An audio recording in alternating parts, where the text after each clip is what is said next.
In 1873, a British archaeologist named George Smith stood inside the British Museum holding a clay tablet he had just finished decoding.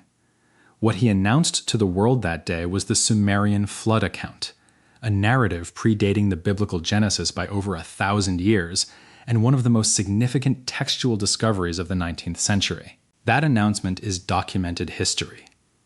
George Smith's discovery of the Sumerian flood narrative is real, verified, and studied within mainstream Assyriology to this day.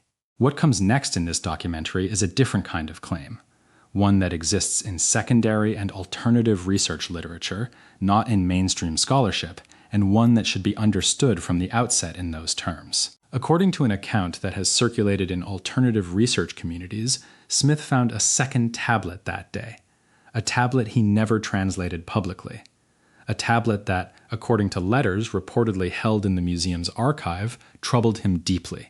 He called it, according to this account, the parallel ground. He locked it away. He died 2 years later in Aleppo at the age of 36, and the tablet reportedly sat in storage for nearly 150 years. What that tablet is claimed to describe, according to a proposed translation said to have been completed in recent years, is a second Earth, a mirrored world, and a dimensional bridge connecting it to ours. These are extraordinary claims. The tablet described in this account, catalogued in the alternative research literature as K3375, has not been confirmed through published mainstream Assyriological scholarship as containing the content described here. George Smith's death in 1876 is documented history. The specific account of a second tablet, his private letters describing it, and the proposed translation have not been verified through peer-reviewed academic sources. Everything that follows is an exploration of these claims as they exist in secondary research literature, not a presentation of established historical fact. Before we go further, if this kind of historical and archaeological exploration is what you are here for, subscribe now. Every week, this channel examines texts, tablets, and interpretive debates at the edges of mainstream scholarship. Hit subscribe and turn on notifications, what the authentic Sumerian record documents about the nature of reality. To understand why the claims surrounding K3375 have attracted attention, it helps to understand what the authentic Sumerian cosmological record actually establishes, because the genuine picture is itself remarkable. The Sumerians did describe a structured, layered cosmos. The authentic Sumerian cosmological framework, documented across thousands of verified tablets, divides existence into distinct realms, an above, key below, and the Abzu, a deep primordial source of water and creative power beneath the earth. Movement between these realms was understood as real and governed by specific rules. The gods moved between them. Humans could, under specific conditions, access different layers of reality. The Sumerian King List, a genuine, authenticated document, does open with the phrase translated as, "After kingship descended from heaven, kingship was in Eridu." Mainstream Assyriology reads this as theological framing, the divine legitimation of political authority through a claim of celestial origin, a common feature of ancient Near Eastern royal ideology. Some alternative researchers have proposed a more literal reading. Both interpretations exist in the scholarly literature.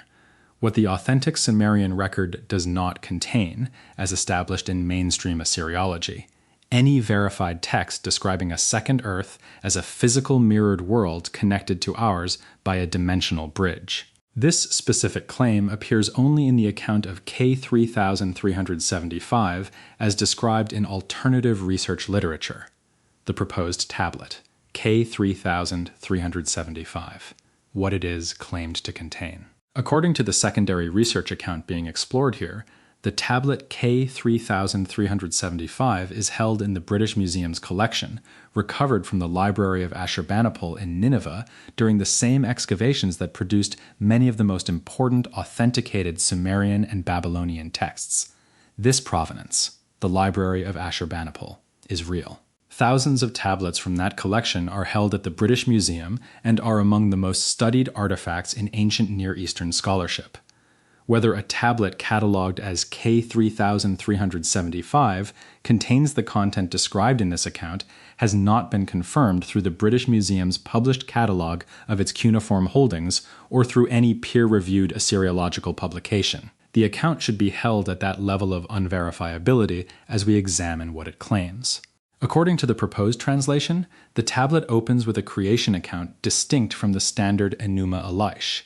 It describes a moment when what the text calls the Great Ones divided the waters above and the waters below, and between them suspended two stones. The Sumerian word used, according to this reading, is kien-ir, traditionally translated as land or earth, but here modified by what the proposed translation identifies as a celestial preposition used only for objects suspended in the sky.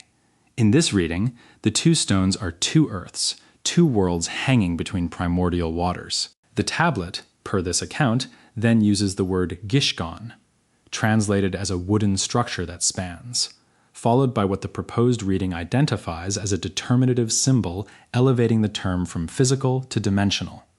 The same determinative, according to this reading, that the Sumerians used for the path the gods took between heaven and earth. The proposed interpretation, two mirrored earths, connected by a dimensional bridge that opens and closes on a schedule.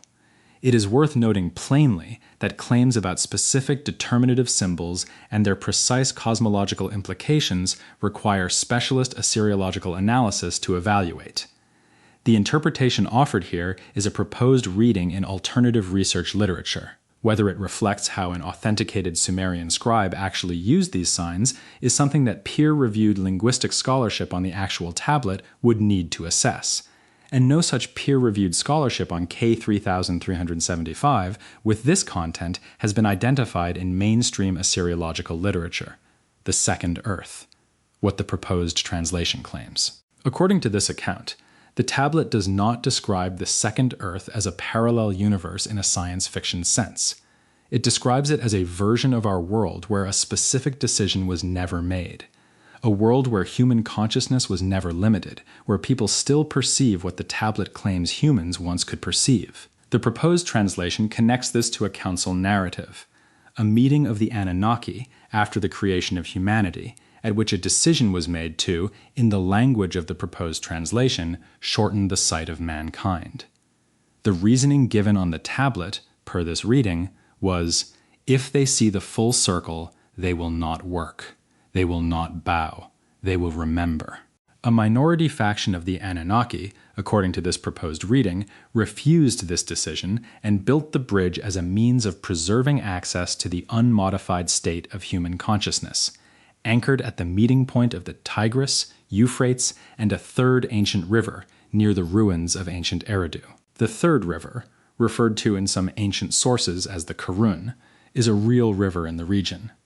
Satellite analysis conducted in the 1990s did contribute to understanding of ancient river courses in the Persian Gulf region, and the geography of the ancient confluence near Eridu is a genuinely studied area in Mesopotamian archaeology. Whether any authenticated Sumerian text describes this location as the anchor point of a dimensional bridge is not established in peer-reviewed scholarship. The astronomical timing, what the proposed translation claims. The most specific and verifiable in principle aspect of the K3375 account is its astronomical content.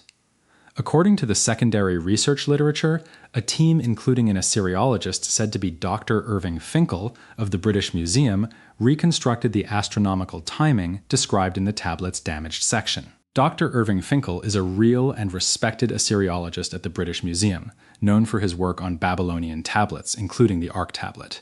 Whether he led or participated in an analysis of K3375, producing the findings described in this account, has not been confirmed through his published bibliography or through any British Museum public statement. His name appears in this account, but his association with these specific findings has not been independently verified.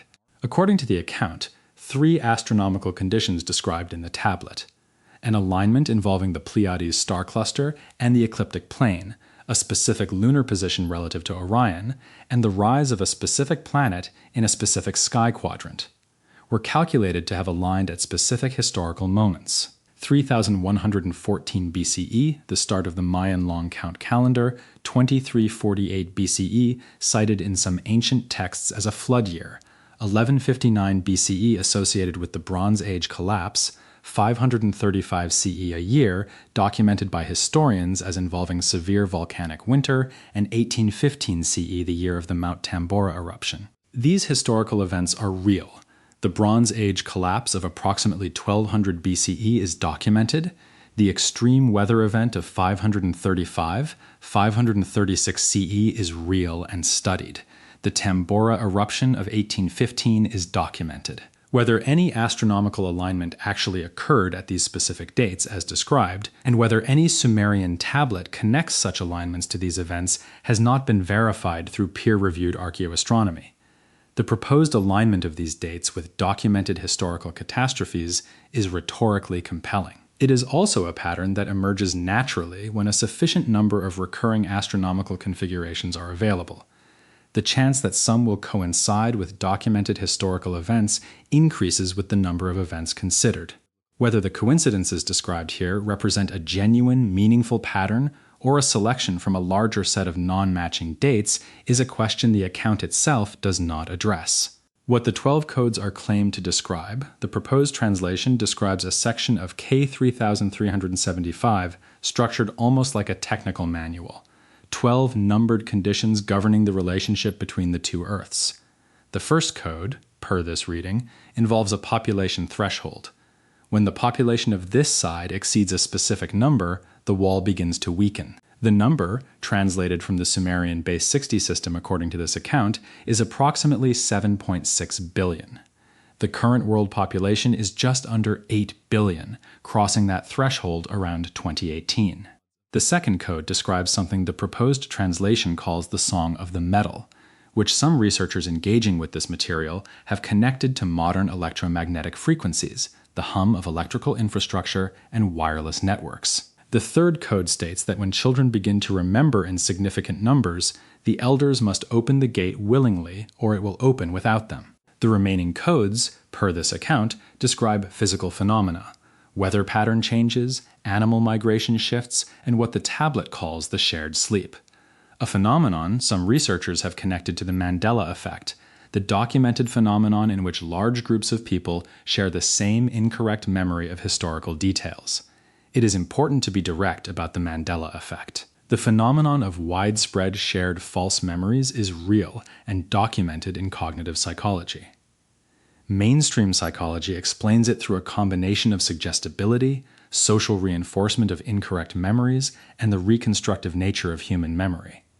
Well-studied mechanisms that do not require a second Earth to account for. Whether the Mandela effect is better explained by cognitive psychology or by a proposed Sumerian cosmological framework is not a question the evidence currently settles in favor of the latter. The children's past life memory research referenced in some accounts of this material, the work of Dr. Jim Tucker at the University of Virginia, is real and documented.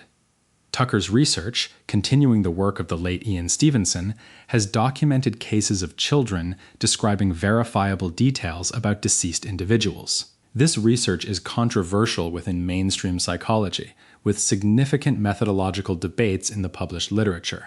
Whether it constitutes evidence of a second Earth as described in the K3375 account is an interpretive leap that the research itself does not make, and that has no support in mainstream psychology or Assyriology. The companion tablet, K3376. And the names.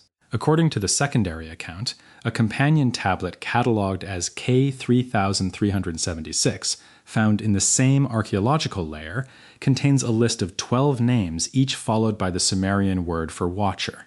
3 of those names, per this account, Samyaza, Azazel, and Kazdeja, also appear in the Book of Enoch, a text written approximately 1,500 years after the proposed Sumerian tablet. The Book of Enoch is a real text, preserved in the Ethiopic biblical canon and among the Dead Sea Scrolls. Figures called watchers do appear in it. The names Samyaza and Azazel are genuinely present in that literature. whether any authenticated Sumerian tablet contains these specific names, and whether the K3376 described in this account exists as described, has not been verified through published Assyriological scholarship. The proposed connection between Sumerian watcher figures and the Enochic tradition is a genuinely interesting area of comparative ancient Near Eastern and Second Temple Jewish studies. But within that mainstream scholarly conversation, the connection is typically traced through Babylonian and Persian period intermediaries, not through a single unverified Sumerian tablet. George Smith and Theophilos Pinches, What is Real and What is Claimed. George Smith is a real historical figure. His discovery of the Gilgamesh flood tablet in 1873 is one of the most significant moments in the history of Assyriology. His death in Aleppo in 1876 at the age of 36 is documented. He was a remarkable scholar who died young, and the historical reality of his life and work is worth knowing. Theophilos Pinches is also a real historical figure, a respected Assyriologist who did work at the British Museum and who died in 1934. His contributions to cuneiform scholarship are documented. Whether either man encountered a tablet with the content described in this account, whether Smith's private letters describe the parallel ground, and whether Pinches's personal correspondence contains the passages quoted in this account, have not been verified through the archives of the British Museum or King's College London. These are specific claims that archives and institutional records could, in principle, confirm or deny, and they have not been confirmed through any published source. What is established and what is not? What can be independently verified? George Smith, his 1873 discovery of the flood narrative, and his death in 1876 are documented history. Theophilos Pinches was a real Assyriologist. The Library of Ashurbanipal is a real source collection. The Sumerian king list is a real document. Eridu is a real archaeological site understood as one of the earliest Sumerian cities. The ancient river courses near the Persian Gulf confluence are studied in mainstream Mesopotamian archaeology. The Book of Enoch is a real text. The Bronze Age collapse, the 535, 536 volcanic winter, and the Tambora eruption are real historical events. Jim Tucker's past life memory research is real, published, and controversial. What has not been independently verified: the existence of tablet K3375 as described in this account. The second tablet, K3376, and its list of names, the proposed translation and its 12 codes, the attribution of analysis to Dr. Irving Finkel, the private letters and journal entries attributed to Smith and Pinches, the astronomical calculation claiming alignment with the listed historical events. None of these claims appear in peer-reviewed Assyriological literature in the form described.